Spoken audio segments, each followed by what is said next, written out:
Cadê a Tereza agora? Pronto. Pronto, gente, passou muito rápido que eu nem percebi o tempo do Instagram encerrando. Tecnologia. Era para eu ter observado o tempo. Oi, voltamos. Caiu, gente. Eu não estava observando o tempo, Tereza. Passou muito rápido, viu? Muito É, rápido. Vamos lá, Marcos, pode continuar.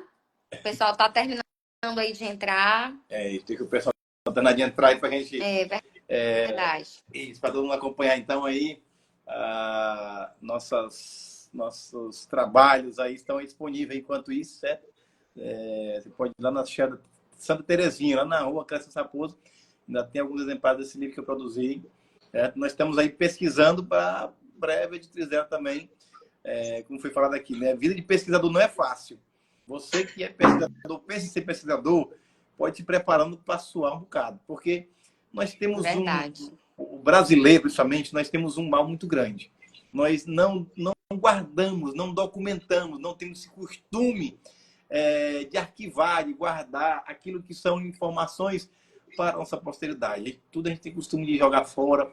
Isso acontece até em órgãos públicos. Então, para a gente que é pesquisador, quando a gente vai atrás de uma informação em um órgão público e não encontra, isso é muito triste. Informações, por exemplo, relativas à nossa cidade. Vamos supor, em relação à educação. Você chega na Secretaria de Educação, você não encontra aquela informação de 20 anos atrás, de 10, 15 anos atrás.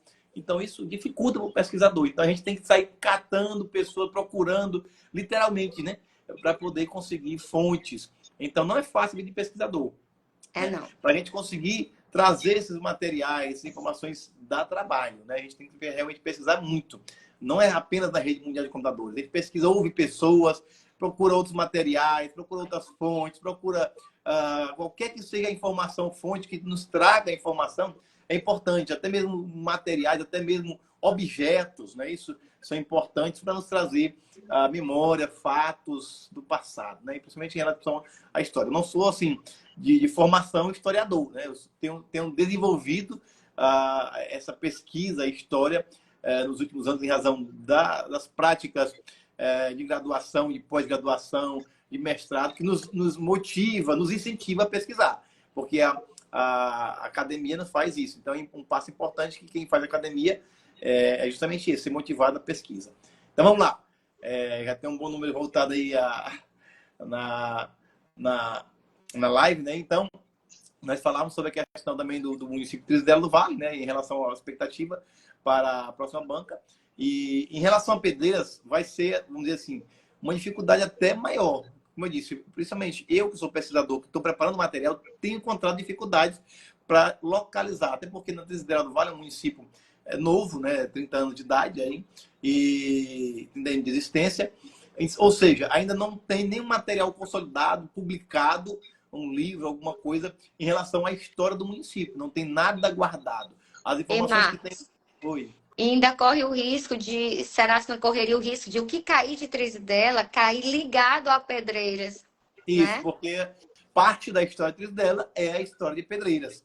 Porque quem já também nos acompanhou sabe que Trizedela era Pedreiras, não é isso? Então, corre também esse risco, porque muitas informações... Hoje mesmo eu tive acesso a algumas monografias, eu fui lá na biblioteca e fui em busca de algumas monografias para conseguir algum material. E eu encontrei algumas monografias do curso de Geografia, e ali tem informações, por exemplo, a questão do Rio Mearim, do Balneário Magalucena, que na época era Pedreiras, certo? Então, é uma história de Trizedela, mas na época era de Pedreiras. Então, assim, se mistura um pouco a história de Pedreiras e Trizedela do Vale em razão disso.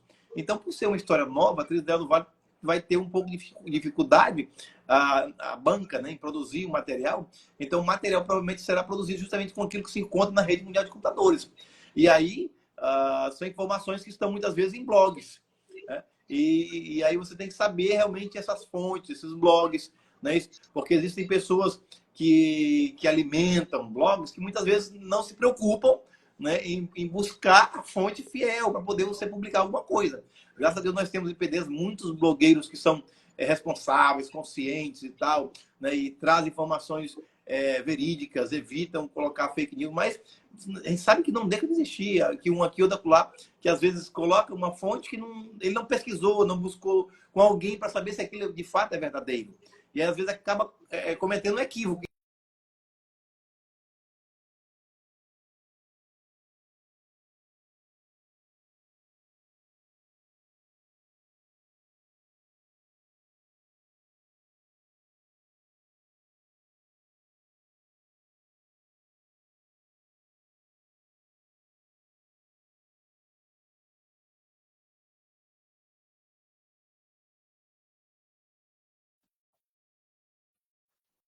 WhatsApp em relação a quem foi o primeiro presidente da Academia Brasileira de Letras. E se você descuidar em relação à escrita, ele coloca outra pessoa. Ele não coloca o poeta Filemon Krause, ele coloca até mesmo duas outras pessoas. Ele coloca também, por exemplo, Samuel, que foi um dos fundadores também, né? Não foi o primeiro presidente, mas foi um dos fundadores, né? E também coloca outras pessoas. Então você tem que tomar cuidado com a inteligência artificial, inclusive, porque tem gente que pesquisa inteligência artificial e acha que ele está seguro. Então, nem sempre. Por isso a importância do pesquisador, por isso a importância de nós que estamos aqui com fontes fiéis, como eu disse, eu estou preparando, não para simplesmente pegar na internet e jogar de qualquer jeito. Então, eu estou tendo esse cuidado de filtrar, de pegar aquilo que eu estou vendo na internet e também estou comparando, ouvindo algumas pessoas que são mais antigas para confirmar e também buscando monografias e alguns outros documentos que eu possa encontrar. E leis também, porque são importantes as leis lá no site da Câmara de Vereadores, para eu fazer esse confronto de ideias, para eu trazer uma informação precisa. Então, é isso que eu estou fazendo. Por isso que eu estou, então, nessa fase de pesquisa. Acredito que nesses próximos 3 dias eu concluo essa parte de pesquisa e aí eu vou, então, preparar o material, sintetizar, organizar slides e tudo mais, para a gente poder conseguir, então, transmitir isso depois da gente conseguir captar e descobrir as informações, né? Muito bem. E, no caso... Marcos, me permita, Marcos, tem o livro do professor Darlan, Fundamentos da História e Geografia de Pedreiras. Conheço. Muito bom. Conheço. Muito bem. No caso, Tereza observou qual foi a prova, Tereza? Aquelas questões? É a prova dos anos iniciais de professor, né? A questão 20, eu estou com ela aqui, a gente vai fazer uma leitura e a gente faz uma análise. Pronto. Eu não sei se já saiu o gabarito oficial. Não. Inclusive, eu já fiz até um hoje, storyzinho aqui, perguntando para o pessoal até que horas a banca JK humilha para poder liberar o gabarito. Alguns disseram que o hábito dela é lançar meia-noite. Outros disseram hoje, né? 3 dias depois. Alguns dizendo que era estratégia. Liberando meia-noite, o povo está de madrugada. Gente, saiu cada coisa no meu direct, as conjecturas, né, de por que esse gabarito sai tarde. E alguém também disse que poderia sair às 22, que quase tudo que foi atualizado no site deles, quase tudo que foi publicado foi às 10 horas. Então, aí por volta das 10, estaremos aí atualizando aí essa página para ver se o gabarito sai, o oficial. F5, né? F5. Vamos lá. Então, enquanto isso, vamos analisar, vamos fazer um gabarito, o gabarito extracurricular. Estamos aqui com a prova cargo professor, 1º ao 5º ano, é a questão 20. É uma questão sobre invasão holandesa, que nós trabalhamos no material da ICA. Nós temos o seguinte: as invasões holandesas no Brasil foram reflexo da União Ibérica e da disputa ultramarina entre as potências europeias da época. No Maranhão, os holandeses chegaram em 1641 e foram expulsos em 1644. Avalie as assertivas sobre a invasão holandesa no Maranhão, né? Esse foi enunciado da questão e vamos para as assertivas. Primeiro, ocorreu ainda no período da União Ibérica, né? Olha, a invasão holandesa, ela faz parte, ela é reflexo da União Ibérica. A União Ibérica foi esse período de 1580 a 1640, quando Portugal esteve sob o domínio espanhol. E a Holanda, ela invade o Nordeste brasileiro a partir de uma perspectiva de um caráter mercantilista ou comercial e expansionista, né? Então, invade o Nordeste brasileiro no intuito de dominar, controlar toda a produção açucareira, certo? Porque o século XVI, século XVI, século XVII, o Brasil é o maior produtor de açúcar do mundo, e a invasão holandesa, ela teve esse caráter comercial, né? Os holandeses invadiram a Bahia, invadiram Pernambuco e invadiram o Maranhão. A assertiva 1 diz assim, ocorreu ainda no período da União Ibérica, isso aí está certo, tá? A 2 disse, teve um caráter, olha aí, ó, caráter comercial, né? Eles não colocaram caráter mercantilista e expansionista. Colocou somente um caráter comercial, que está certo. Não foi exclusivamente, se a assertiva falasse exclusivamente comercial, estaria errado. Tá bom? Porque não foi exclusivamente, foi comercial e foi expansionista, certo? Então, teve sim um caráter comercial. Então, essa assertiva 2, ela está correta. 3, possibilitou a união entre colonos e jesuítas contra o invasor. Durante todo o período colonial, aqui no Maranhão, vai acontecer uma disputa entre colonos e a Ordem dos Padres Jesuítas no que diz respeito à exploração da mão de obra indígena. Os jesuítas, eles eram contrários à exploração dessa mão de obra, embora eles explorassem a mão de obra indígena. Mas pela primeira vez, durante o período colonial, vai acontecer a união entre colonos, a união entre indígenas e a união entre a Ordem dos Padres Jesuítas para expulsar os holandeses do Maranhão em 1644. Portanto, a assertiva 3, ela também está correta.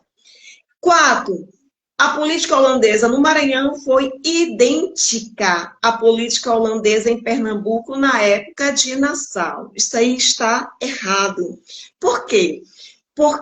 Porque lá em Pernambuco, certo? Por exemplo, o Maurício de Nassau, por exemplo, ele vai sustentar, ele vai dar uma estabilidade religiosa, ele vai assegurar a tolerância religiosa.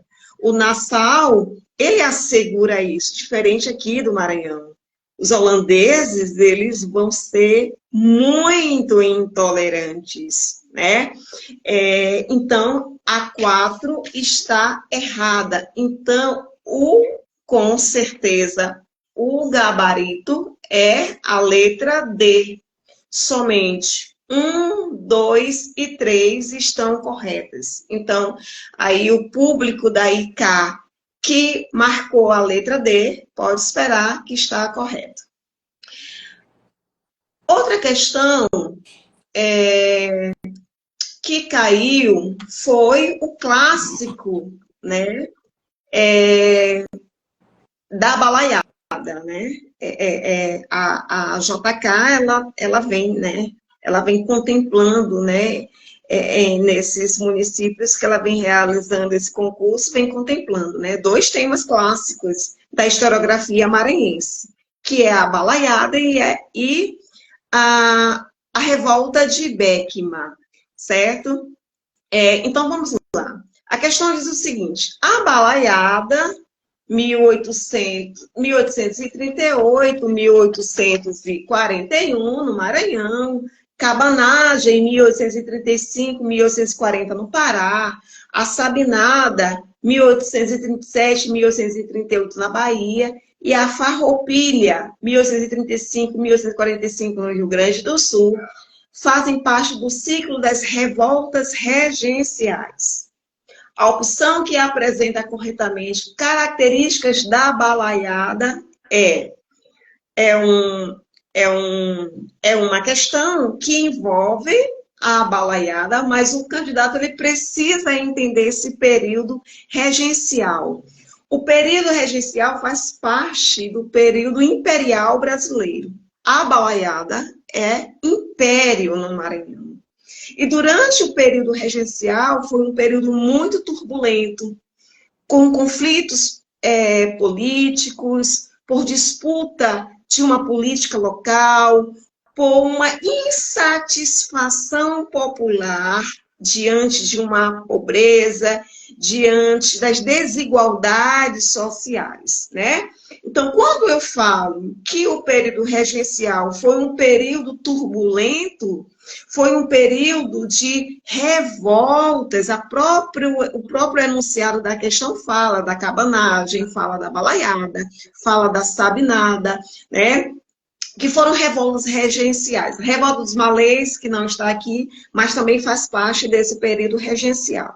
E a balaiada, que ocorreu entre 1638 e 1641, foi um movimento muito heterogêneo. Por que foi um movimento heterogêneo? Porque foi um movimento de disputa política, cabanos, bem-te-vis, foi um movimento popular, porque contou com sertanejos, contou com os balaios, né? Contou com vaqueiros, né? Os líderes desses movimentos populares, como Raimundo Gomes, o Cara Preta, né? O Manuel dos Anjos, os balaios, a JK adora nomes. Aí é um pouco da história positivista. Eu falei isso durante as aulas. Cuidado com os nomes. Eles adoram nomes, né? Quem foi fulano de tal? Quem fundou tal? Né? Quem foi o líder tal? Então, uma dica para os próximos concursos, né? Fiquem muito atento a essa parte dessa história positivista. Professor, o que seria essa história positivista? Essa história que contempla datas, que contempla nomes, né, da história dita história oficial. Portanto, a balaiada, né, foi um movimento popular. E por ser um movimento de muitas disputas, que estou falando, que a historiografia fala de disputa, foi um movimento heterogêneo, porque contou com a disputa de grupos políticos, os cabanos e os bem-te-vis, foi um movimento popular, contou com sertanejo, né? Foi um movimento dentro da balaiada, ocorreu a insurreição de escravizados, né? Negro Cosme, o líder dessa população de escravizado. E por conta desses movimentos, a balaiada ela não teve uma conexão, ela não teve um projeto, não se fala em projeto político, um projeto definido dentro da balaiada. Inclusive, né, as forças do Império, comandado lá pelo Duque de Caxias, que é considerado aí uma espécie de pacificador desse movimento, né, reprimiu todos os movimentos, todas as revoltas do período regencial foram reprimidos pela força do Império. Dito isso, vamos para as alternativas. A letra A fala o seguinte: teve um caráter popular, certo? A balaiada teve um caráter popular. Teve, olha, projetos separatistas. Os projetos, as revoltas separatistas, foram revoltas que ocorreram lá no Brasil colônia. Por exemplo, a Inconfidência Mineira, a Conjuração Baiana são exemplos de revoltas separatistas. Aqui no período regencial, durante o Império, talvez a Sabinada na Bahia, sim, talvez eles tiveram um projeto separatista, porque, inclusive, eles queriam implantar uma república na Bahia, certo? Mas Balaiada, não teve esse projeto separatista e republicano. Então, essa letra A, ela está equivocadíssima. A letra B fala composição social das camadas médias, talvez, né, ali, os grupos, as disputas pela política local, né, mas um projeto republicano deixa a questão, a letra B, errada, né? Teve uma letra C, a letra B está errada, tá bom? Por que está errada? Porque não teve esse projeto republicano. Letra C, composição social elitista e projeto, olha aí, mais uma vez, projeto separatista. Vamos esquecer balaiada com esse projeto separatista, tá bom? A letra D fala caráter popular e ausência de um projeto definido, né? Então, pode marcar aí a letra D, a questão 16, letra D, tá bom? Muito bem. Parece que o Marcos deu uma travada aí já tem um tempo. Não é, pessoal? O Marcos congelou aí para vocês. Voltou? Voltou. Eita, tu não queria assistir a aula da Tereza, por que tu não disse logo? Hein? Como é que você parou bem no início e voltou no final? Eu tô achando suspeito. Muito bem, passou o tempo todo de seu rostinho congelado aí Não tô na nem te tela. vendo também, o teu tá Tá me faltando vendo? pra mim aqui, ó. Eita, meu Deus, como foi que eu congelei? Tá Será? só O pessoal tá eu não tô te vendo também, não. O pessoal tá dizendo aí, acertei, a gente fica muito feliz, né? A gente fica muito feliz que os candidatos estão acertando. Graças a Deus que acertaram, a grande maioria acertou, né? Muito bem. Alguns colocaram aqui que estavam esperando a live no YouTube. Gente, nos stories eu coloquei os arrobas, que dessa vez seria pelo Instagram, porque hoje eu tive mais um probleminha de logística.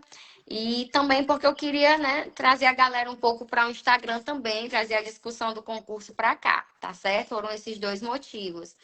E bastante pessoas comentando aqui das questões de língua portuguesa, que querem entrar com recurso, não é isso?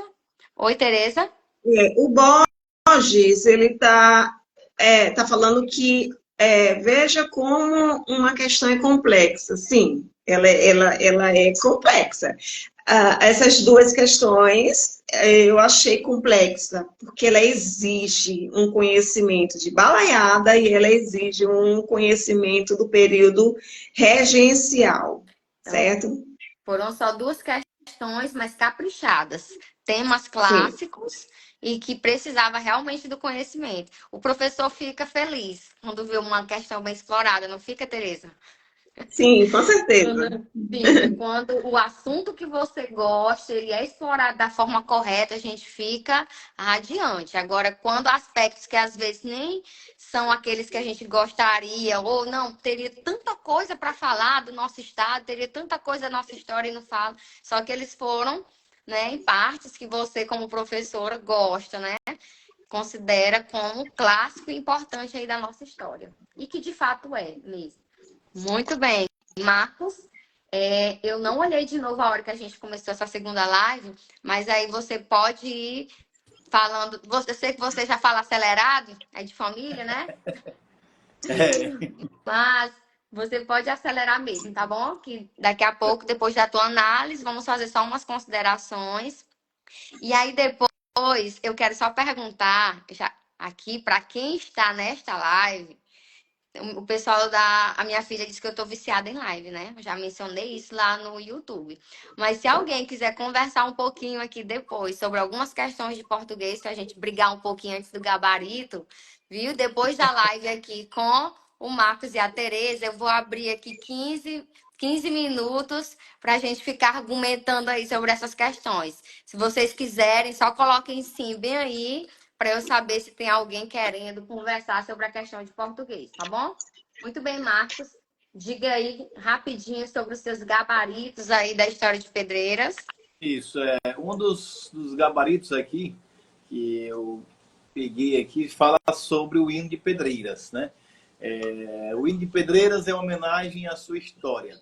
Tem como lema honra e trabalho. Podemos afirmar que a letra e a música, respectivamente, são de... Né?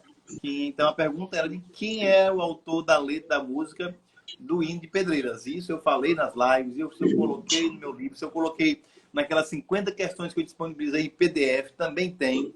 Várias vezes eu citei isso. Inclusive, falei quem era a pessoa, por detalhes, que é o Dr. Antônio Carlos Pereira Lobato, que foi um promotor de justiça, também foi o autor da logomarca do Paraíba, aquele obelisco lá do mutirão, da entrada do mutirão na Praça Sucam, a logomarca do Paraíba, aquela igreja lá Nossa Senhora das Graças, que é assim, em formato de triângulo.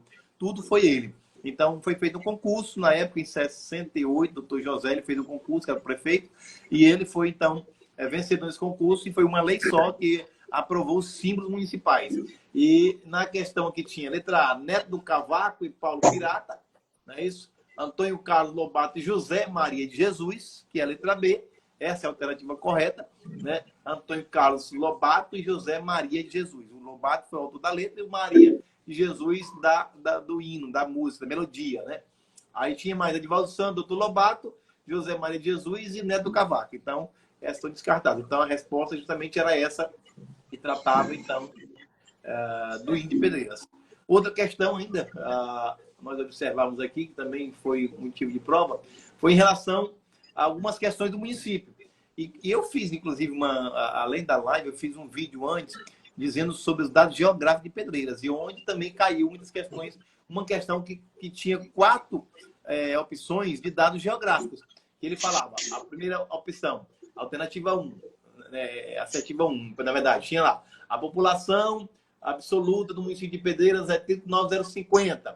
Número 2, o município possui uma área territorial de 262,066 km segundo o IBGE. Terceira, a taxa de mortalidade infantil do município é de 12,4 ovos por mil nascidos. E a quarta, o município de Pedreiras localiza na região geográfica imediata de Santo Inês e Bacabal.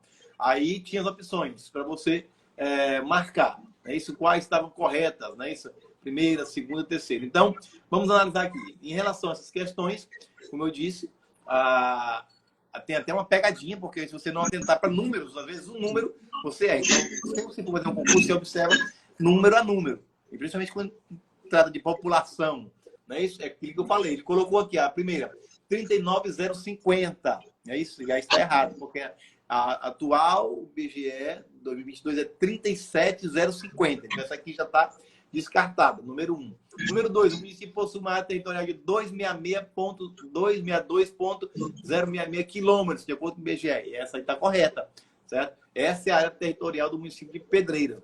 Taxa de mortalidade, outra pegadinha, é 14,2 a pessoas que morrem a cada 1.000 nascidos vivos. E aqui na prova tinha 12,4. Olha só, então se você, às vezes, principalmente quem é tipo ansioso, né? Isso aqui tá certo, vai logo marcando. Porque a mente da gente, né, 12,2, 14, mistura um pouco. Então você tem que ser com calma. Sempre que você vai marcar, você vai com calma. Olha, lê 1, 2, 3 vezes para ver se realmente é aquilo. Então pode ser uma pegadinha. Então aqui estava uma pegadinha, não é 12,4, é 14,2. Então aqui está errada. E o município de Pedreiras localiza na região geográfica imediata de Santo Inês, Bacabal. Então existem várias localizações em relação a Pedreiras. A mesma-região, a micro-região e a região geográfica imediata, certo? Então aqui ele fala região geográfica imediata de Santo Inês Bacabal, que é essa realmente a região. Ou seja, a questão número 2 e a número 4 estão corretas e a letra A, que é a alternativa correta, certo? Em relação a essa questão. Então, são outras e mais questões também. Praticamente todas nós tivemos a abordagem em relação a esse tema, falando sobre a cidade de Pedreiras. E também a outra que eu queria comentar em relação ao presidente da Academia Pedreirense de Letras, até por eu ser vice-presidente e membro dessa academia, né? Isso é uma das questões que caiu aí, foi justamente em relação a quem foi o primeiro presidente. E muita gente se confundiu, muita gente até hoje me pergunta no privado, foi o Samuel, foi o Filemon, foi... Né? Então, assim, o primeiro realmente foi o Filemon Krause, inclusive estou aqui com um livro de autoria dele, isso eu coloquei no meu Instagram, ó, História da Academia Pedreirense de Letras, tá? Aqui, ó, primeiro presidente, bem na capa logo tem primeiro presidente Filemon Krause. Então, essa Ei, daqui... Marcos, Oi. a Patrícia, ela tá colocando aí no chat se a 2 não está errada. Né? A 2 está errada, não? Vê isso. A que ela está se referindo? A 2 não está errada? Não entendi. Patrícia, escreve direitinho aí a tua dúvida, enquanto ele vai falando. Aí daqui a pouco ele olha de novo, tá bom? Porque às vezes a internet demora a atualizar, Marcos. Eu estou vendo Aí aqui, daqui a pouco. por escrito aqui. Enfim, então, o primeiro presidente da Academia Pedreiras de Letras justamente foi o poeta e escritor Filemon Krause. Deixa eu olhar aqui se eu pego aqui essa questão aqui. Deixa eu olhar ela bem aqui. Aqui. Uma das questões que teve aí, há 18 anos, 2006, foi fundada a Academia Pedreiras de Letras, cujo objetivo é promover e agregar artistas, poetas e escritores da terra. Sabemos que o primeiro presidente foi, aí tem letra A, Samuel Barreto, Kleber Lago, Edivaldo Santos ou Filemon Krause. Todos eles foram fundadores, membros fundadores. Mas o presidente eleito naquela data de 30 de março de 2006 foi justamente Filemon Krause, certo? Filemon Krause, que a alternativa é aqui, certo? Ela colocou aí a alternativa da 18. Deixa eu voltar aqui para 18. Enquanto ele acha, mandar um abraço para todos os meus alunos de ensino médio fundamental que também entraram na live. O Aster, aí é de São Paulo, né? O Aster ainda está por São Paulo. Professora Pri, saudades. Um abraço, querido. Sim, a Os alternativa... alunos do Carlos Martins. Um abraço para todos. Pode continuar. Isso, é a letra A, que é a 2 e a 4, como eu disse. A letra A, que é a 2 e a 4 estão corretas. Muito bem. Pois pode prosseguir. Já estamos Então, quase encerrando. certo. Então, só para concluir, né, deixa eu olhar aqui com a outra questão também que foi curso em relação essa aqui também, até hoje nos grupos estou vendo polêmica e comentários sobre essa questão em relação ao João do Vale. Veja só, é uma questão bem assim polêmica, por bem dizer, mas eu consegui encontrar no livro do poeta Filemon Krause, bem aqui, vou pegar aqui, o livro João do Vale, esse livro aqui do também escritor Filemon Krause, que também é tio, né? Nosso aí. Então ele diz aqui, ó, no ano de em 1964, estreou como cantor, né, na João do Vale, né? Estreou como cantor no restaurante Zicartola, onde nasceu a ideia do show Opinião, dirigido por Odivaldo Viana, Paulo Pontes e Armando Costa, que foi apresentada no teatro do mesmo nome, no Rio de Janeiro. Dele participou ao lado Zé Quité, Nara Leão, tornando-se conhecido pelo sucesso de sua música Carcará. Então, essa questão aí caiu, né? Como eu disse, muita gente está debatendo aí, dizendo que não é, que não é, que não é. Então, aqui, a música tinha lá Estrela Miúda, letra A, Carcará, letra B, Pisa no Flu, letra C, e Coronel Antônio Bento, letra D. Então, Carcará, realmente, foi a que tornou mais Gente, que maravilha, caiu Carcará. Isso é Nossa a mais cara, né? Um conhecida do João do concurso de Vale. pedreiras, caiu Carcará. Então, a banca, ela foi bem interessante aí nessa contemplação da cultura, né, Marcos? Isso. Aí Gostei. As nossas referências. Isso. Então, Tem a próxima aí ou era só essas? Por enquanto, é só essa mesmo.